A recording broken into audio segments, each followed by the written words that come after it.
Chào quý phụ huynh và các em. Cô lớp 12. Hôm nay chúng ta sẽ tiếp tục với một bài học về chủ đề liên quan đến những thứ chúng ta thấy trên màn hình. What can you see in front of you? Yes, there are a lot of books. So, the lessons today, we are coming to do some exercise like this activity. Look at some books cover and guess what sort of book are. Nhìn vào một số bức trang bìa của một số sách và đoán xem thể loại sách đây là gì. Chúng ta đoán xem đây là thể loại sách gì nào. Yes, this is a novel. The second is a science fiction. The science fiction. Thể loại đầu tiên là tiểu thuyết. Thể loại thứ hai là khoa học viễn tưởng. The next, the time you lose. Thể loại sách này là gì? Rất là kinh dị phải không nào? Có hình ảnh rất là kinh dị. Cho nhiều người và người rất là scared of frightened. Thể loại phim kỳ là thriller. Take it or make it. Những cái hình ảnh này liên quan đến cái việc mà chúng ta làm trong người thì con. Craft book. Thể loại tiếp theo nào? Thể loại tiếp theo Sherlock Holmes. Gì sách theo Sherlock Holmes? Để chúng ta biết về thể loại phim trinh thám, detective story. Một tuần sách như thế này, a set of books, many kinds of books. If you know about textbooks, những sách giáo khoa. Chúng ta tìm xem ở đây. This one, Obama. Đây là thể loại về tự truyện, biography. Thể loại tiếp theo nào. Thể loại tiếp theo đây có thể là Earth Planet. Hành tinh trái đất, một cái loại liên quan đến sách về khoa học nghiên cứu của hành tinh của chúng ta, science fiction. Đấy. Vậy bây giờ chúng ta đã biết được những cái thể loại sách. So, answer some following questions. Do you often read books? Bạn có thường đọc sách hay không? What kinds of books do you enjoy reading most? How do you read books? Bạn thường đọc sách hay không? You may answer. How do you answer? Yes, I do. Yes, I do. What kind of book do you enjoy reading? I enjoy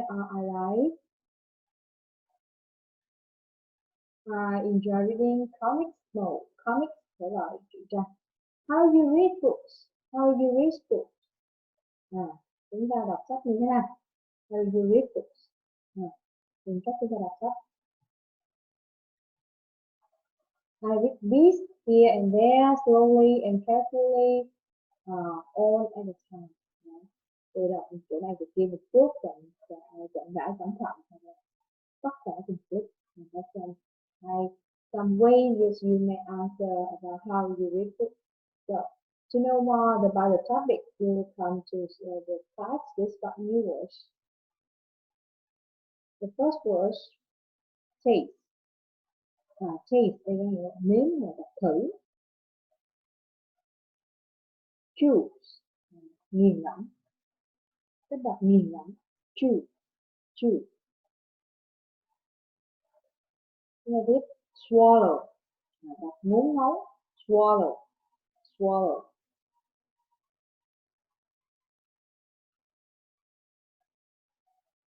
What comes? Dip into. Đọc thử là đọc qua lo. Cái đọc digest, rất là một số từ chỉ hành này. Digest đọc và suy ngẫm. Digest. Nhớ những hành động taste đọc thử, choose nghiền ngẫm, swallow đọc ngốn ngấu, dip into đọc qua lo hoặc digest đọc và suy ngẫm. In your words, tóm tắt in summary.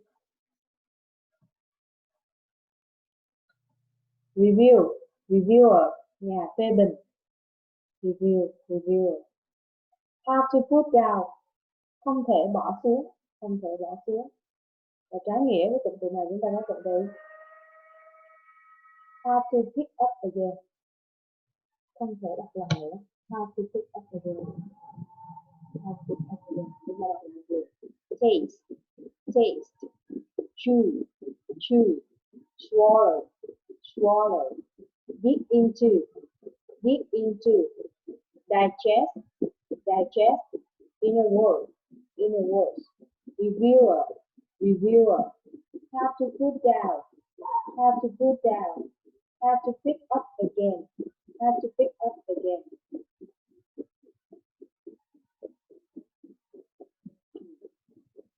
You can do some another activity to work with their meaning. Taste, taste, thay với từ đọc như thế nào nhỉ? Taste là đọc như thế nào? Taste là như nào? Taste là gì đây? Đọc.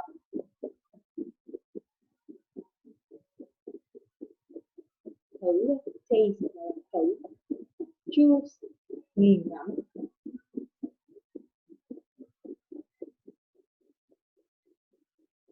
Swallow, một ngốn máu.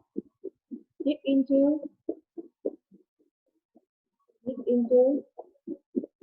swallow, into, digest, và đọc và suy ngẫm. In your word là reviewer, nhà phê bình, đúng không? Nhà phê bình. Have to put down bỏ xuống nữa, không thể bỏ xuống. Have to pick up again,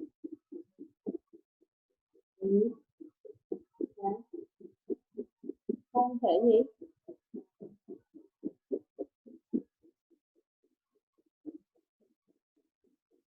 Không thể đọc lần nữa.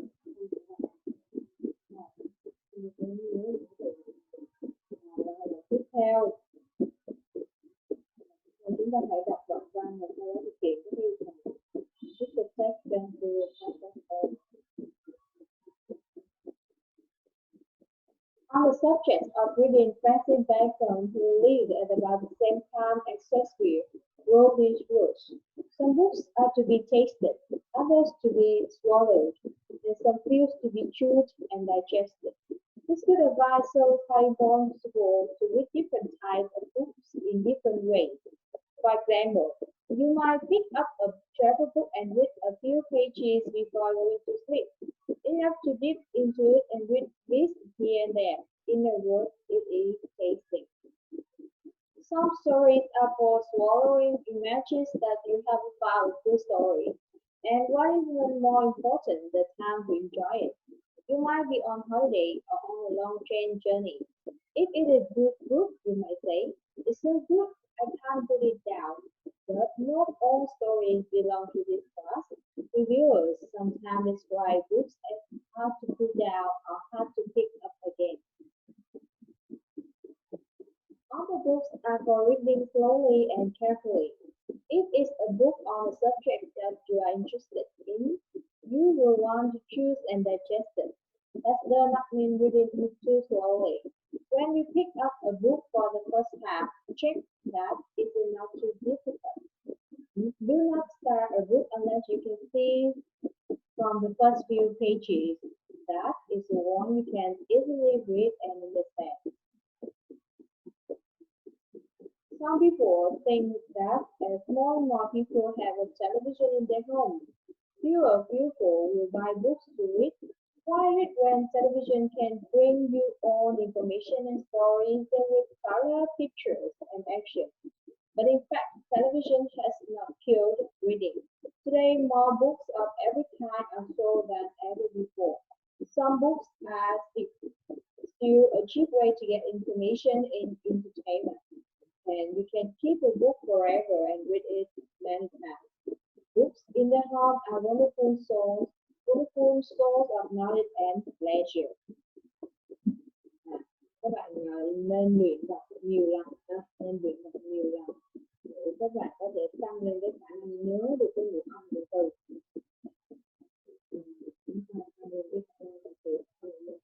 Now, while you read a picture, taste, what does it mean?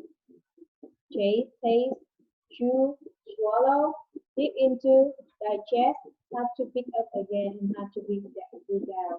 Chúng ta kiểm tra nhanh lại chữ taste, cái nghĩa là gì vậy? Taste, thế nào? Taste, tập thử. Chew, và thứ hai là tập thử là chew, là kiểu gì? Đó, nghiền ngẫm. Chew là đọc nghiền ngẫm. Swallow, swallow là kiểu gì? Swallow là ngốn. Swallow là nghiền, ngốn. Dip into thì có thể là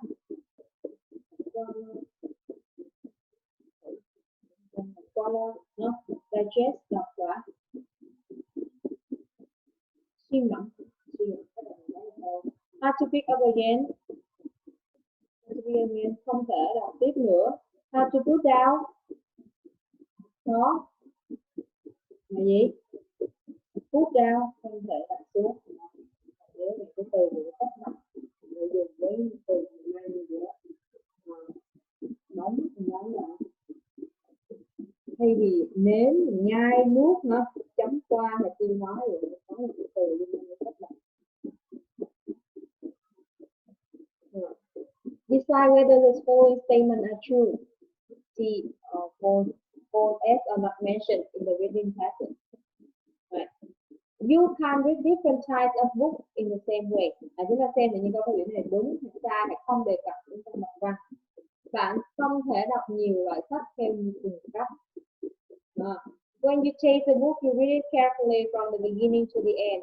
Khi bạn nếm thử một quyển sách, bạn có thể đọc nó cẩn thận từ đầu đến cuối. Và many people only have the time to read when they are traveling. Chỉ có thời gian đọc sách khi họ đi du lịch.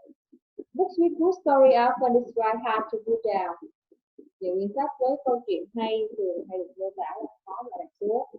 Terrorism has replaced book altogether. Vì bây giờ thay thế toàn bộ sách. Tìm dẫn chứng người ta nói trong đoạn văn là gì? Chúng ta có thể xem lại cái đoạn văn là gì đây? It's impossible to read different types of books in different ways. Đọc nhiều loại sách theo nhiều loại sách khác nhau. Nhưng mà ở đây thì nói là không thể đọc sách theo cùng cách. Vậy thông tin này như thế nào? Điều này có được đúng không? Không thể đọc sách theo cùng một cách. Cái này không đúng, không sai, đúng không? Do là thông tin trong đoạn văn nó không được đề cập, not mentioned. When you take the book, you read it from beginning to the end. Khi bạn nếm một quyển sách, take a book, cái câu là chữ take. You take a book, read bit here and there, chúng ta đọc chỗ đây chỗ kia, và trong một từ thì đó là tasting. Nhưng ở đây thì họ nói là bạn đọc cẩn thận từ đầu đến cuối. Không, đúng hay sai? Rồi nhiều người chỉ có thời gian đọc sách khi họ đi du lịch, nhiều người liên quan đến traveling. Mình tìm xem cái đoạn văn có từ traveling.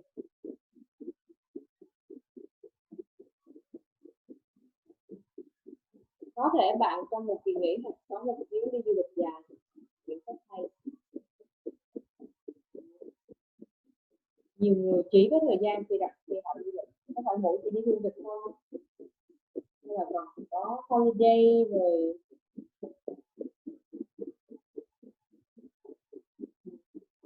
long train journey. Cái thông tin này có ai nói không? Bạn có thể là một người kia dành cho bạn nhiều người. Những sách với câu chuyện hay thường mô tả khó đọc xuống. How to Buddha. How to Buddha chúng ta tìm thấy trong đoạn How to Buddha. Good books that improve business. Rất hay đến nỗi là bạn can put it down. Good book, người ta dùng từ good, good. Đây người ta sẽ dùng good story và true or false. Television has replaced, này cái đoạn số 4. TV có thể thay thế. Liên quan đến tại sao đọc sách, tại sao phải đọc khi TV mang lại cho tất cả những thông tin câu chuyện của màu sắc. Nhưng mà thực ra TV thì không giết chết việc đọc sách, nó kill reading. Nhưng mà đây người ta lại nói là thay thế. Vậy thì đáp án của chúng ta sẽ là ở câu số 1 not mention. Câu số 2 đáp án của bạn là false. Đúng rồi. Câu số 3 đáp án của bạn sẽ là gì? Not mention. Câu chuyện không đề cập, không phải đến nhiều người mà đối tượng là bạn, lời khuyên cho bạn thôi yêu. Câu số 4 vậy là gì? True. Câu số 5 đúng rồi các bạn. Rồi, chúng ta đi tiếp với cái hoạt động tiếp theo là chúng ta trả lời những câu hỏi. We have 5 questions. Chúng ta sẽ có 5 câu hỏi. Answer these questions according to the information in the passage. How many ways of reading are there? Hỏi về bao nhiêu cách đọc sách. When you swallow a book, khi nào bạn swallow a book? Khi nào swallow a book? Đấy. Ngấu hả? What do you do before starting to read a book carefully? What do you do before? Bạn sẽ làm gì khi bắt đầu đọc một sách bản? What are advantages of television over book? Cái lợi của TV hơn sách, và ngược lại, cái lợi của sách hơn với TV là gì? Để chúng ta trả lời những câu hỏi này thì chúng ta sẽ chơi một cái trò chơi lucky number. Đây chúng ta sẽ có 2 lucky number và trong có 5 questions. 5 questions với 5 câu hỏi chúng ta sẽ được tất cả những cái con số, những cái con số này để sẽ cho các bạn 10 điểm, đúng không? Nhưng mà chỉ có 2 con số là cho bạn 10 điểm mà không phải yêu cầu trả lời câu hỏi thôi. Các bạn sẽ chọn question number 2. Okay. Now, number 2. Congratulations, you have a lucky number. Okay, now question number 1. Question number 1 here. How many ways of reading are there? Có bao nhiêu cách đọc sách ở đây? Bao nhiêu cách đọc sách? Chúng ta sẽ tìm thấy thông tin ở đoạn số 1. How many ways? Chúng ta tóm lại về cách người ta trình bày to be taste, and to be swallow, some to be chewed and digest. So how many ways? Bao nhiêu cách này các bạn? There are 3 ways. To taste, to swallow, to chew and digest. Thử, muốn nấu và đặc biệt. Taste and digest. There are 2 ways. Okay, let's turn back to number 1, 2 already. Number 7. Let's choose number 7. What are advantages of books over televisions? Rồi thay đổi các bạn đã dùng điểm, đúng không? What are advantages? Nào, các bạn thảo luận vào trong nhóm của mình. Nhóm vậy, và mình thảo luận hỏi các bạn trả lời, đúng không? Những cái lợi của sách trên TV là gì? Các bạn có thể tìm thông tin ở đoạn số 4, paragraph 4 liên quan đến sách và TV. What advantages? Now, yes, here I can see the answer. Books are still a cheap way to get information and entertainment. Đó là một cách rẻ để mình lấy thông tin và mình biết giải trí. Vì you can keep a book forever and read it many times. Có thể giữ một quyển sách mãi mãi và có thể đọc nó nhiều lần. Okay, 1, 2, 7. Okay, question number 5. Question number 5. Okay, question. What should you do before starting to read a book carefully? Bạn nên làm gì trước khi bắt đầu đọc một sách chậm rãi? Cái thông tin nào mà nó liên quan đến chậm rãi và cẩn thận? Đây, the book you were reading slowly, carefully. When you pick up a book for the first time, you check that it's distributed with a star if you can see from the first few pages. So The answer for this question is that read a few pages. Hãy đọc một vài trang sách để xem nó có phải là bạn có thể đọc và có thể hiểu nó một cách easily, dễ dàng hay không. Yeah. Đấy. 1, 2. Now, question number 3. When might you swallow a book? And you might swallow a book. Khi nào mà bạn sẽ đọc muốn nói về quyển sách đây? Swallow, các bạn tìm thấy từ swallow trong đoạn số 2. Where? Imagine tưởng tượng you have found a good story. So the answer may be when you might swallow. Right, when you find a good story and have time. Right? Tôi nói là good story and have time to enjoy. Sách chuyện phải hay và có thời gian để thưởng thức nó. Question number 6. Yeah. What are advantages of books over television? Television over book, bây giờ cái lợi ích của TV hơn với sách này. Chúng ta cũng tìm thông tin ở đoạn số 4. Television can bring what? Television can bring. Yes, I see. Television can bring you all information and story with color, pictures and action. TV có thể mang lại cho các bạn những thông tin, với những câu chuyện màu sắc. The last question number 4. Wow, congratulations! You all answered the question. See again, how many ways of reading are there? There are 3, right? 3. To be, taste, swallow, chew, and digest. Number 2. Yes. When you might swallow, when you find a good book and have the time to enjoy it. Yes. Number 5. What should you do before to read a book slowly and carefully? When read a few pages to see if it's the one you can read and understand easily. Đọc vài trang thử xem thử nó có thể là loại người có thể đọc và hiểu dễ dàng hay không. Thì mình mới đọc hoặc là chậm rãi. Advantages of our television over book.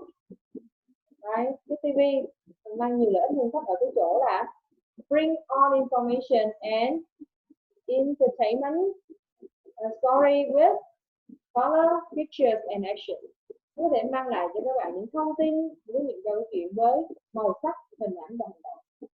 And the last, how about book over television? Advantages, that is, books are still a cheap way to get information and entertainment. And you can keep a book for forever and read it many times. That's what you know about the information of the book. After you read the passage, you can review the name or some type of book file and some type of book. The word may go across, down, up, backward, or an angle as some cue. Chúng ta sẽ tìm cái tên của một số thể loại sách ở đây. Thể loại sách ở đây các bạn.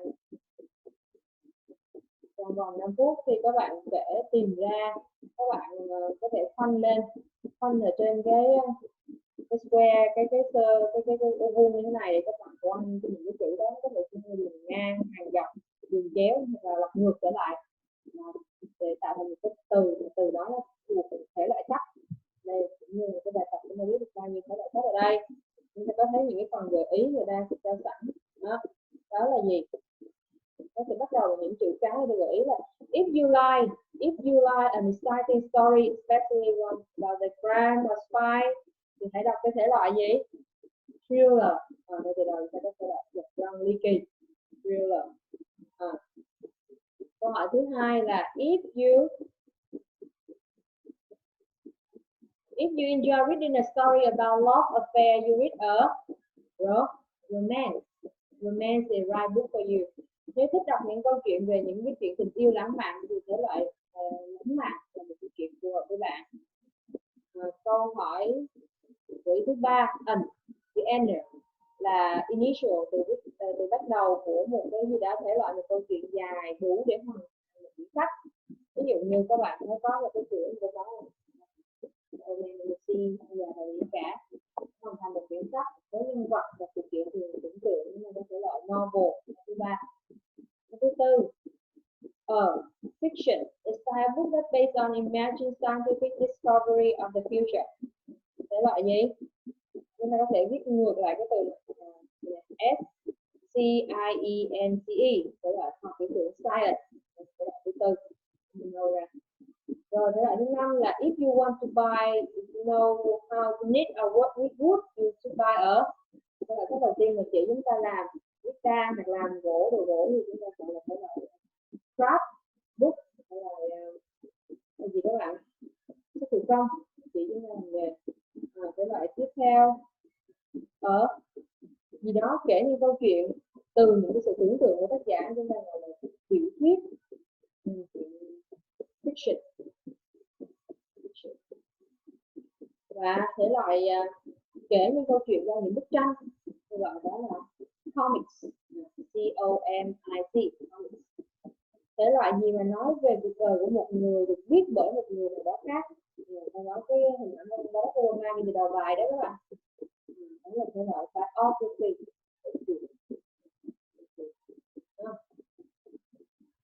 Chúng ta hãy xem một cái video để thư giãn và chúng ta sẽ trả lời câu hỏi là why should we read books? Books have to feel more confident. Book has to visualize the world.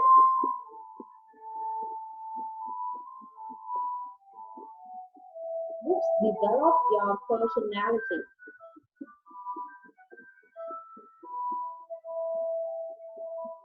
Books provide tools for talk.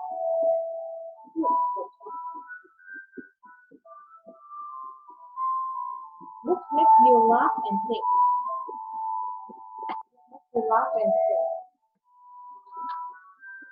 Books draw you toward perfection.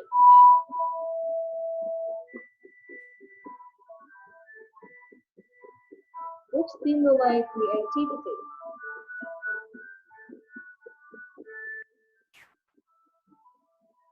Books bring out writing talent. Books help in communication.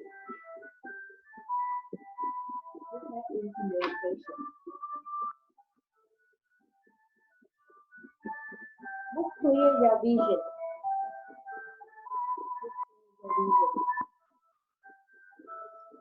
Books satisfy your curiosity.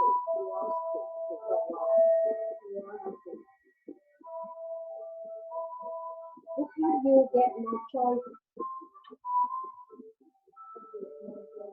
Books help you build literary skills.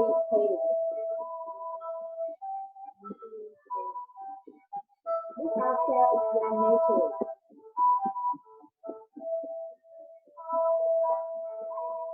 Books increase your awareness.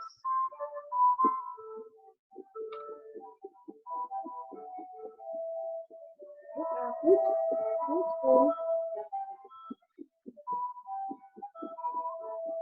Books can be used anytime, anywhere.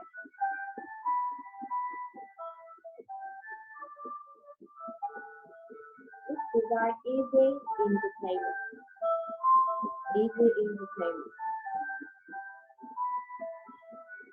Books make you powerful.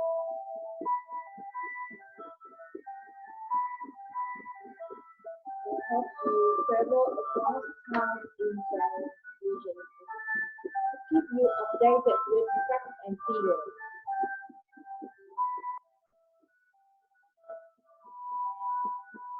Books spread love, affection, and knowledge.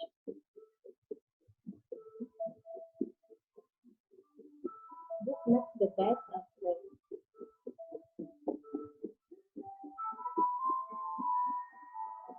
Book takes you into intellectual environment.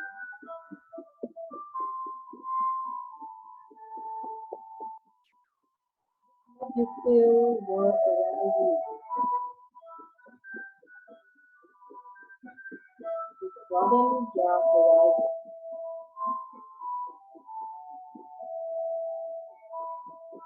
Bring nature to doorstep, your doorstep. Bring our personality check.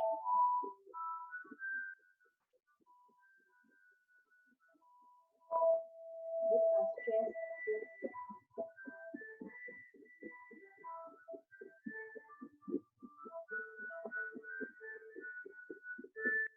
Comprehension.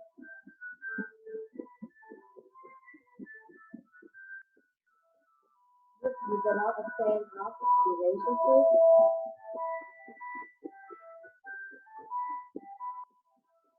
Provide mental, physical relaxation.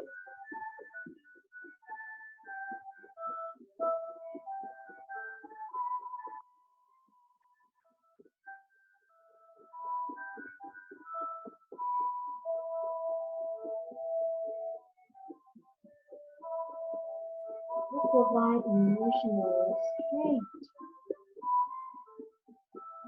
Emotional strength.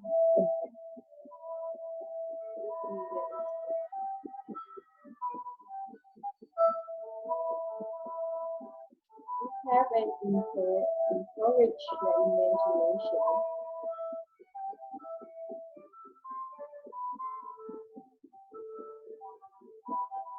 Make you smarter and wiser.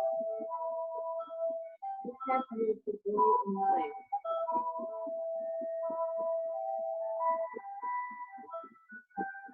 Take you to a world of dreams.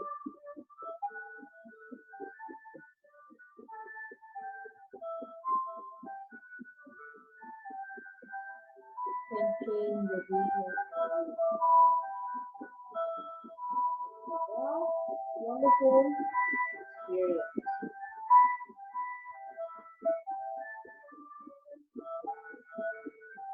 Will feel strong and motivate you. It boosts your total well-being.